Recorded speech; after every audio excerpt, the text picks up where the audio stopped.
away the first time. But then I came back and I heard on the radio the war had started already. Pearl Harbor had happened. And I heard that they wanted people to work in the shipyard, but you had to be 18. So I went to Sioux Falls and signed up to take this 3-month training class by the government, YMCA or YWCA is what it was. And they give you board and room at the college, and they picked you to get by bus every morning to the workshop, and you were off on Saturdays and Sundays. So, and that was all free. But you couldn't leave until you were 18 years old. Now the good part comes up later. I'll have to wait a minute for that one. All right. Jake, you're interrupting. I'm back. I'm sorry. I'll have some more of these damn things. I wish my voice wasn't this way. So We can stop my understanding though was that you left home. Well, I left home twice. yeah, but First time I was but- 15. But hadn't you gone to live with Laura for a while? Your sister Laura? That was when I came home from South, hitchhiking. Oh, okay, the first time Yeah, you went to live with Laura. yeah. Okay. How long do you think it took to get from California the first time? How Oh, long God, of a trip About is 5 days 5 days? and nights. And you met two nice. I met a nice sailor that picked us up and took us. And this old fart, we should have hung around with him Yeah. because he was going to take us to the city. Yeah, could have got all the way out here. You could have at least gone to San Francisco to the beach and seen the Pacific Ocean. That's you have ever seen the ocean? No, we hadn't seen the ocean. So then I went back home, and my mother said, "Where you been?" I said, "Oh, I was with Vivian." "Oh, that's okay." I said, "I went to California." "No, you didn't leave. You were with Vivian." No, they didn't believe me. So I had brought a pack of paper from Chinatown in Sacramento, mostly Chinese, but I kept the paper because there were some funny cartoons on it. So then a few years had passed before I went to work in Sioux Falls to take this training to come out here. And then that's when I met these And what kind of work did you do when you went back then? sheet metal the first time. No, when you went back, before you had the training, what did Housework. you... Okay. $3.50 a week. A week. Jeez. With Thursdays off and Sunday afternoon off. $3.50. And I don't remember anybody ever buying me a pair of new shoes. So the first time I got paid $3.50, I paid, I think, $1.98 down at pennies and bought a pair of shoes for $1.98. And to this day, my family never bought me a pair of shoes. They were always secondhand shoes or secondhand clothes. That's why I have 30 pair of shoes today.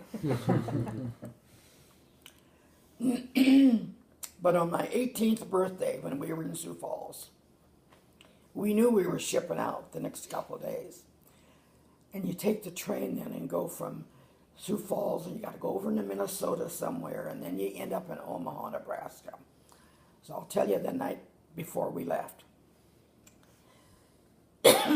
You can check out of the dormitory at the college on a Friday or Saturday, but you can't come back until Monday or late Sunday.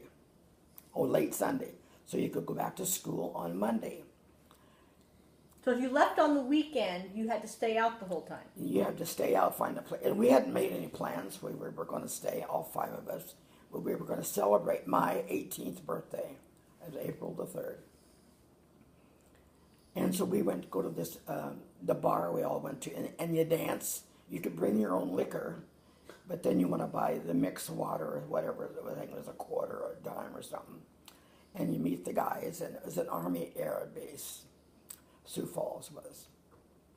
And one of the girls met this guy, and they had mentioned, well, where you guys live and all this kind of stuff. Oh, we told him where we live, but we got no place to stay tonight. And he said, I got a nice room down at the hotel. You can stay there for the night if you want to. So we all marched down, maybe about 12:30, 1 o'clock, a block away to one of the better hotels in Sioux Falls. And we didn't pay attention. We went in and got in the elevator with the guy and went up to our room. And the girls, we laid instead of this way in bed, we laid sideways in bed so we could all lay on the bed, 5 of us. And he slept in the chair.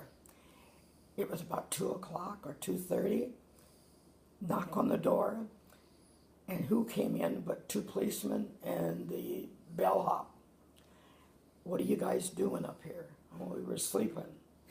And he marched us all downstairs, get your gear, and march downstairs and a block away, another block or two to the police station.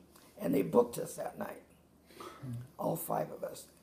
And the reason that he arrested us, we were defrauding the innkeeper. That's what they called it. So you have a record. I have a record for defrauding an innkeeper. But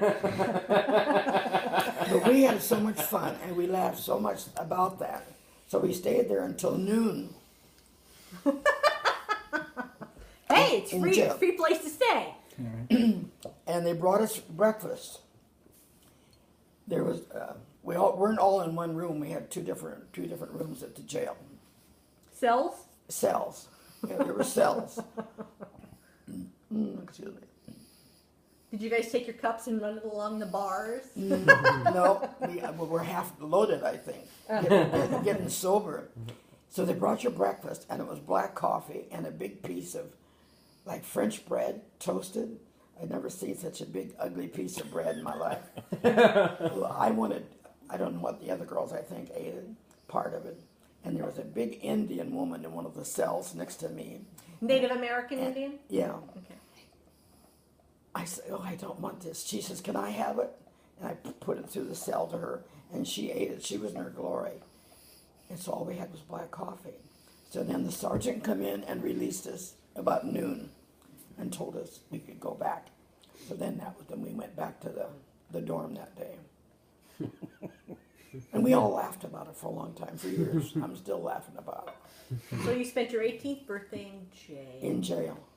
Nice. And the reason they didn't charge us and keep us longer or have any hearing or anything, because it was my birthday and we were shipping out the next day or the day afterwards. And they said, well, we're glad you're going to be gone. You won't be back here again. And so none of us got in trouble for that. Okay, I'll take another break.